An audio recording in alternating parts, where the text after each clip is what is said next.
In today's show, I am talking to Jax Deluca about bridging the digital divide between arts and technology. Jax is the Media Arts Director of the National Endowment for the Arts. She brings in 12 years of experience at the intersection of arts and community building as an artist, nonprofit administrator, and educator. In her position, she is in charge with the NEA's grant portfolio and field building resources for the arts organizations across the country, working in film, video, audio, immersive technology, and other emerging media forms. Jax is one of the contributors to Tech as Art, supporting artists who use technology as a creative medium, a report produced by the National Endowment for the Arts Office of Research and Analysis in collaboration with the Media Arts Division. This is the focus of today's episode. Hello, Jax. It is great to have you on the show.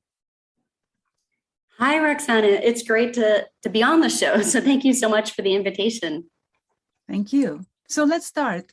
In 2019, the National Endowment for the Arts, in partnership with the Ford Foundation and the Knight Foundation, commissioned a study which resulted in a comprehensive report entitled Tech as Art, supporting artists who use technology as a creative medium.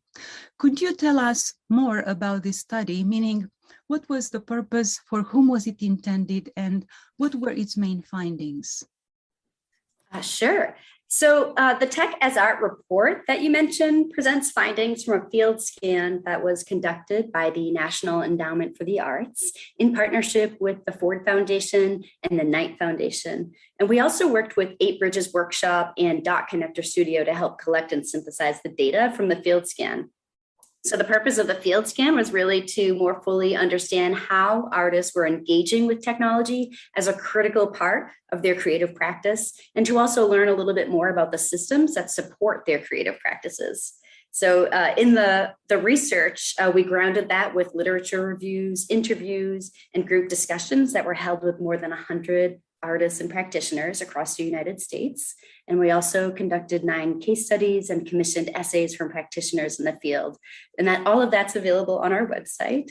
And so I can give you a little bit of information about the report. And while it was focused on providing insights for the broader arts and cultural sector, we were also very mindful to provide points of interest for the fields of science, technology, and engineering to really help these fields discover shared goals and priorities that might be intersecting with these tech-focused artists in their related practices. So, for example, the artists profiled in this report have established a range of creative projects that bridge digital divides and build 21st century skill sets, which are services that really bring much value to those communities with limited access to training and education. And in addition, the report provides examples of how artists and organizations in the field are really embedding those principles of diversity, equity, and inclusion in their work, which is a little bit different of the way that some people might think of these technologies, especially with artificial intelligence and machine learning. So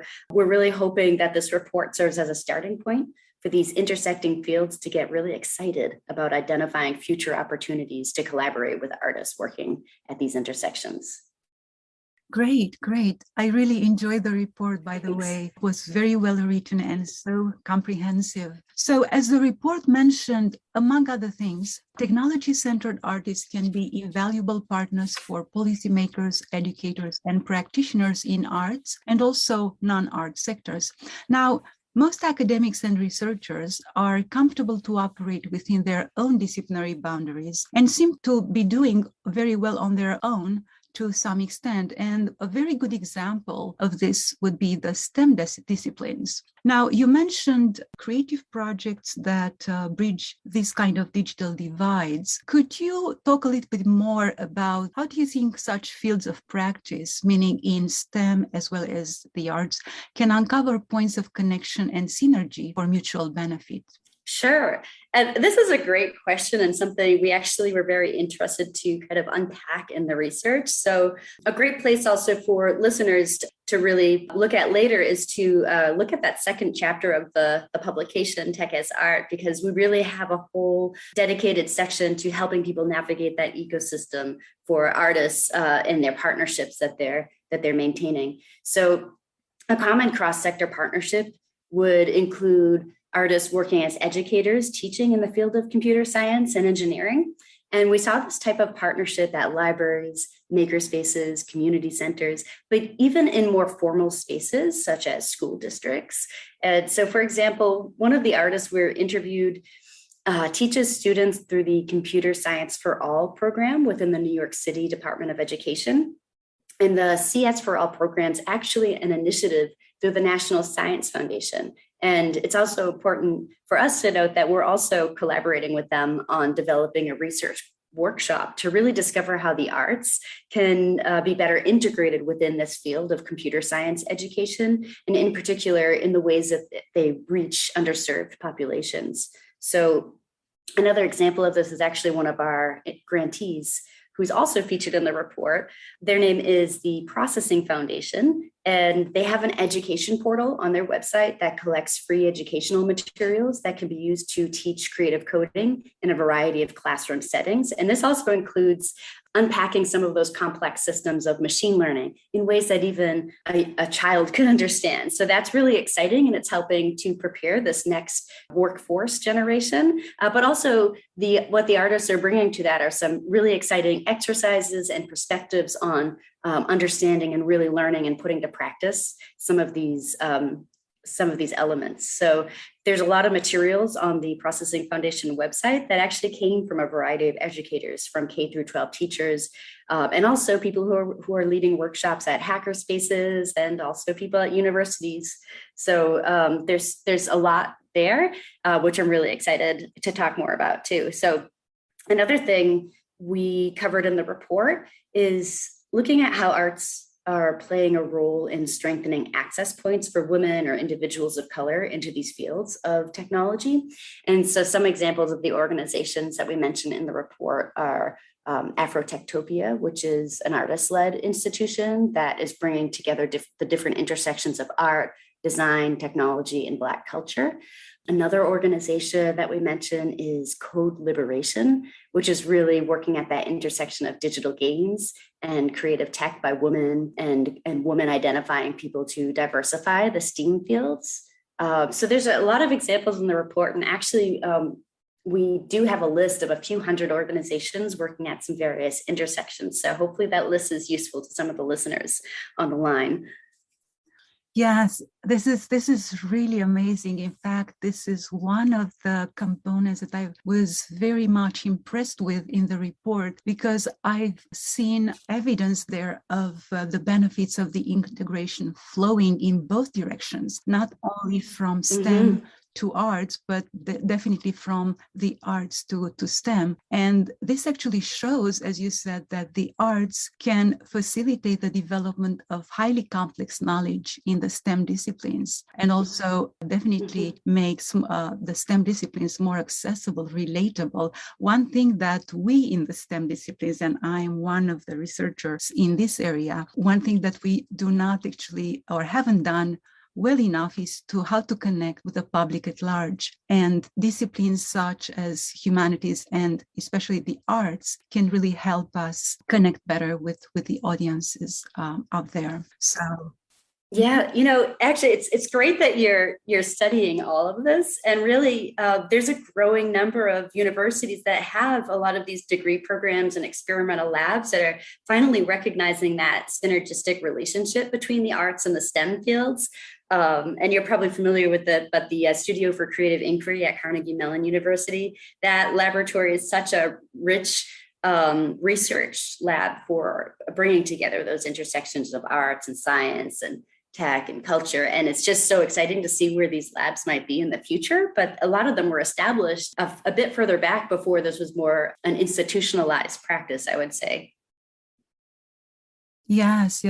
Carnegie Mellon and MIT Media Lab have been at the forefront of this interdisciplinary collaboration. So definitely very nice to follow their initiatives. But I personally like to see more, especially in the language technologies. And in fact, my next question related to this is, tech-centered art is multifaceted and highly collaborative, usually cutting across traditional disciplinary boundaries, as you just said.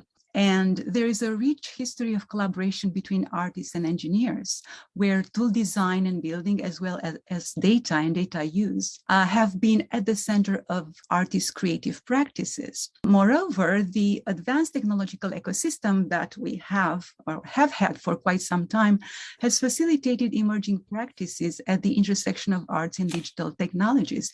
Yet, we can say that most of the current artificial intelligence technologies, and of course here for this podcast, we focus more on language technologies, are rather stripped of creative imagination. So in your opinion, what can the arts contribute that can revitalize the current creatively dry, optimization-based technological advancements?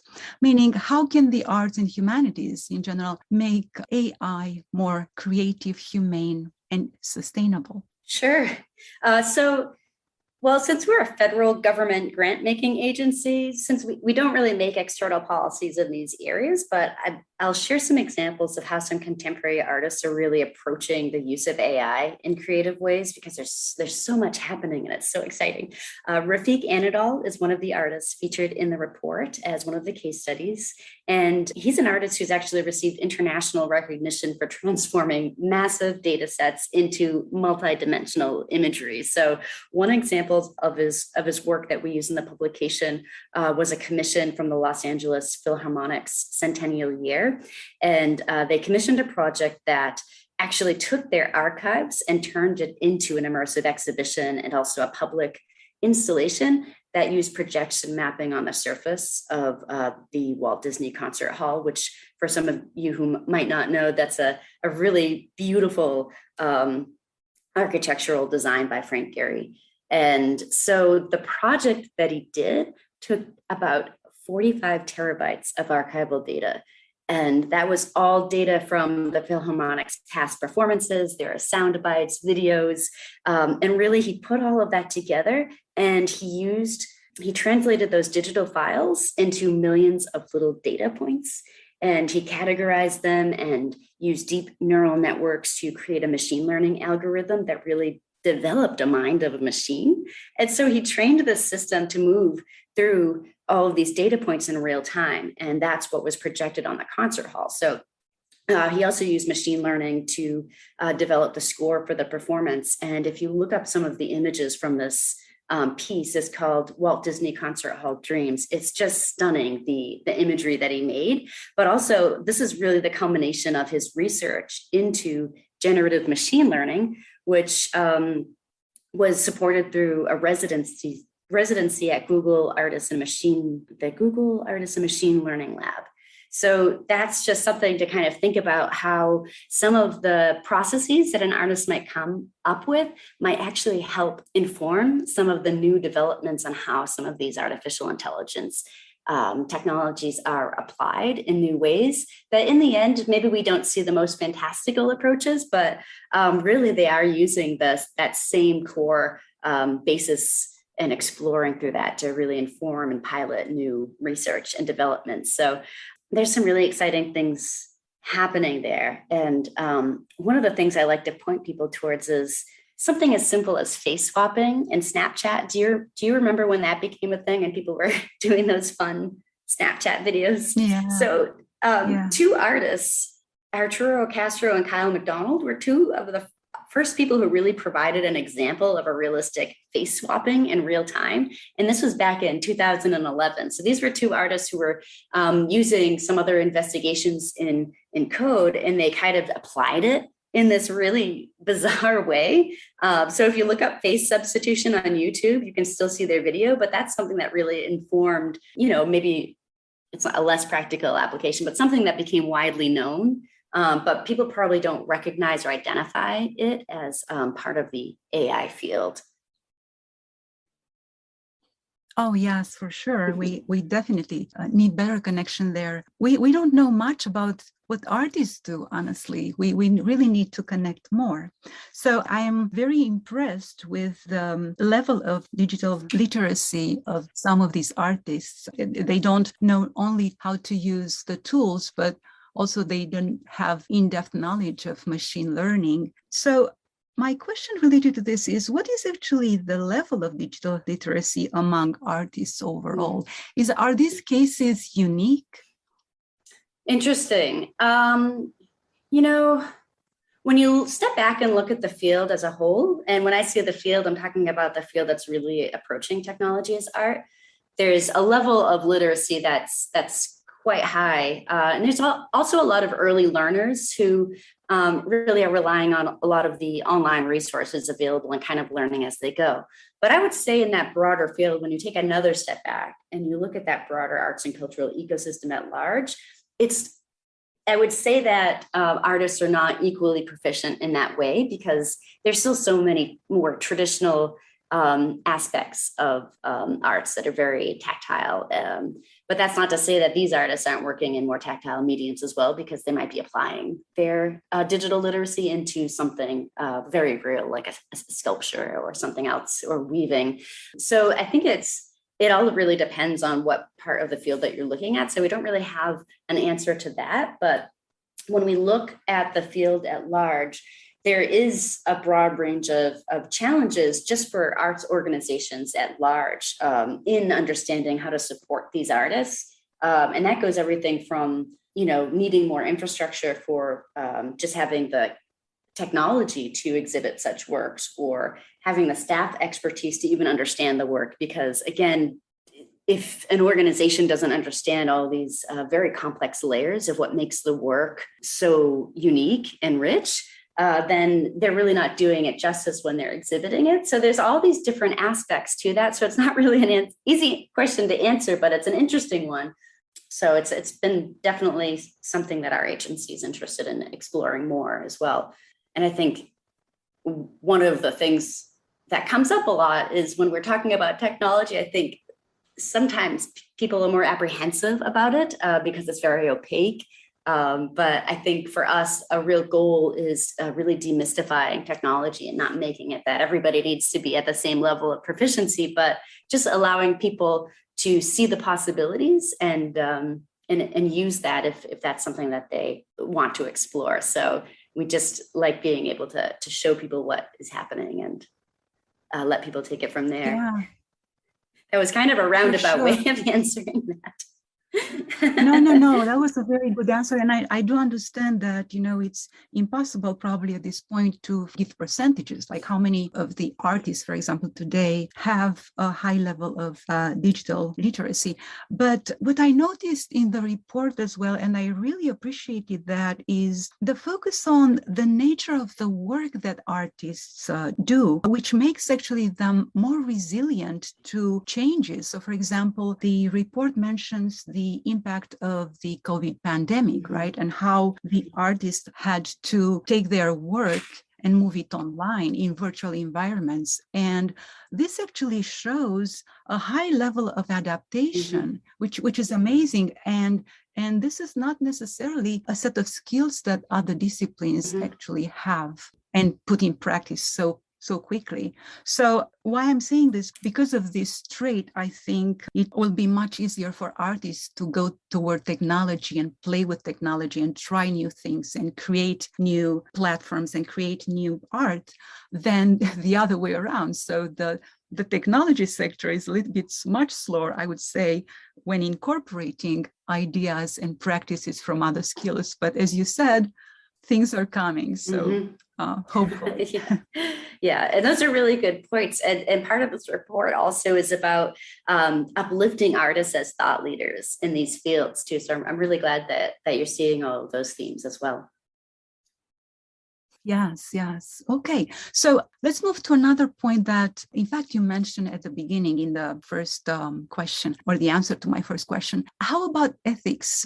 If the arts and humanities are to influence humanistic AI ethics, how would they do that? And I'm talking about this because you mentioned the fact that artists embrace the principles of diversity, equity, and inclusion and accessibility in their work. How would they influence, let's say, ethical issues around technology? Yes, this is a great question. And again, as a grant-making agency, since we don't really make policy on these matters, but artists and creative technologies are really at the forefront of deliberating and reflecting on these ethical parameters. So in the report, we actually give this example of Joy Bulamwini, who founded the Algorithmic Justice League. And during her time at the MIT Media Lab, she was working on improving the transparency of the use of facial recognition programs. And actually in 2019, she testified before Congress about algorithmic bias. And as you know, that's a big point of discussion these days. So through this type of work, this is an example of how artists are bringing a creative and humane lens towards influencing technology developments and practices, and are also actively addressing areas of concern that might be relevant to those affected by technologies and other policy decisions. Another ethical dimension of AI is also in the example of Stephanie Dinkins, and she's also one of the case study artists in the report. And the case study really talks about how she's using her art to teach about the structural inequities in AI. And it also seeks to lead participatory workshops and community-based projects in really helping other populations really understand how they might be affected by this bias.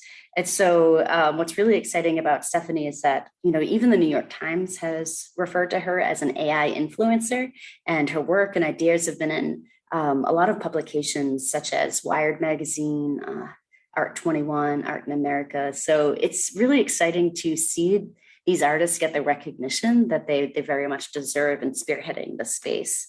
Another resource that might be really good to throw out there that has more examples for anybody who's interested in learning how artists are driving this conversation as field experts, you could check out aiartists.org. And this is a clearinghouse for all things AI and art.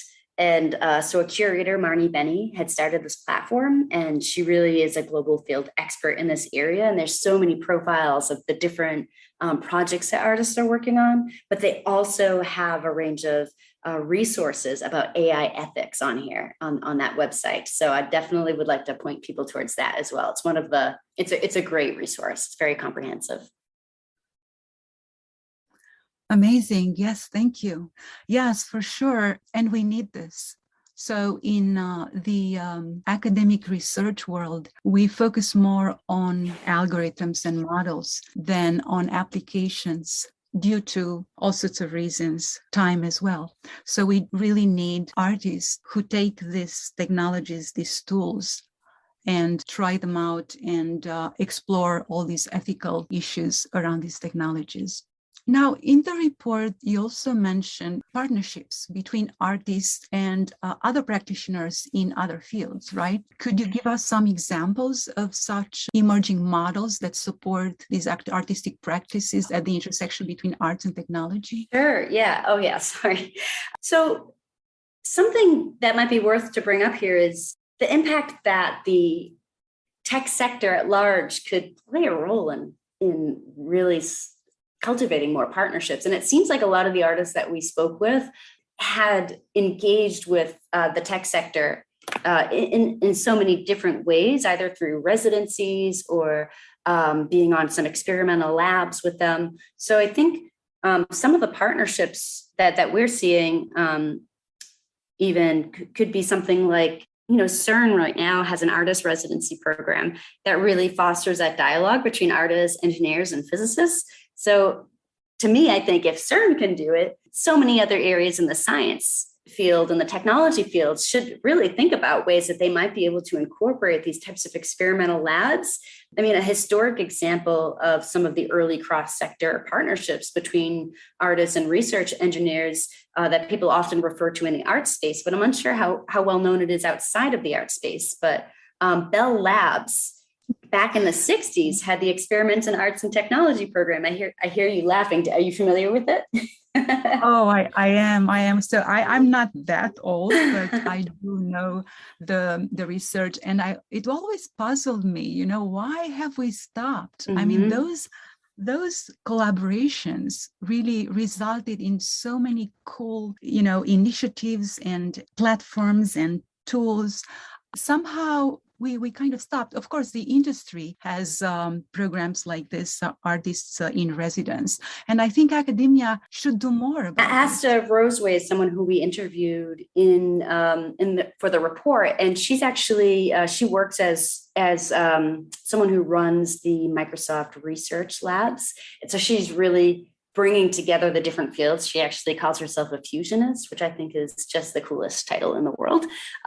So what they're doing though through that is, they're bringing the artists in, and these artists are actually helping Microsoft expand the capabilities for the technology that they're creating. So just like the experiments in arts and technology at Bell Labs, which also helped Bell Labs experiment more with their telecommunications or their communications technologies. That's really one of the benefits that the tech sector could really see from this. There's so many resources that people can look at, but I think part of it is just having people in the field step forward and take action. So that's why we do have some exciting space given to the recommendations in the report. That's kind of, throwing some ideas out there for readers of the report to think about ways that they might be able to incorporate new partnerships, because it certainly does it's a symbiotic relationship. So I see that as a win-win. Absolutely. Now, the report was published in 2019, so it's rather new. But how do you think the landscape has changed since the study was published? What are some of the main challenges tech artists are still facing? So actually, the report just came out this year, but we started the research in 2019. So it took us 2 years to conduct that research. So it's still, I would say, is pretty current, but things will always be changing. But some of the challenges that we have seen in the past 2 years during this field scan was really artists are needing more opportunities to access equipment and technology, especially the ones that are cutting edge and new that are coming out all the time, but also just more opportunities to explore and conduct research, to experiment and develop projects using these technologies. So I think just having that time to play around, and actually a term people use a lot is tinkering, but there's kind of a little bit of a debate on whether or not tinkering is sufficient of a term, because it's very productive tinkering.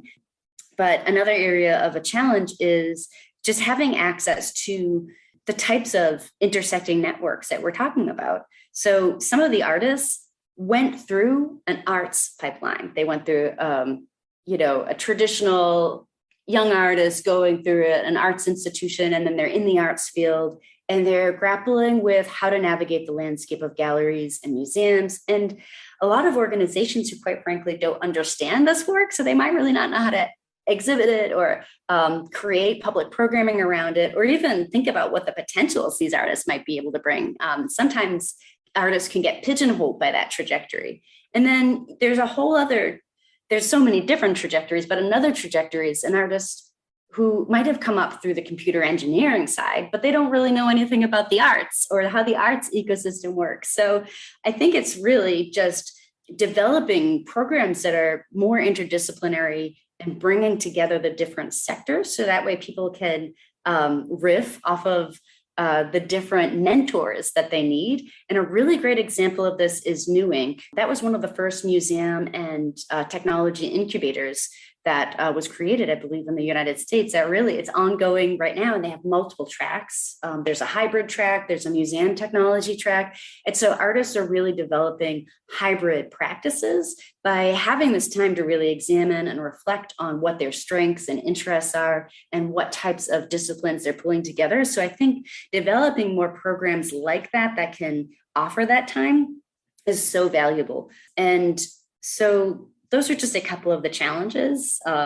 Two other ones are obviously the pipeline component of where are people showing these works and how are they getting exhibited. And so those are things I think that are important challenges for us in the field to really think about how we can respond to that and make this a more hospitable environment for these very unique artists to flourish in. Yes, for sure. So first, the willingness to hear other points of view, as well as finding a common language at the intersection of all these practices, very important.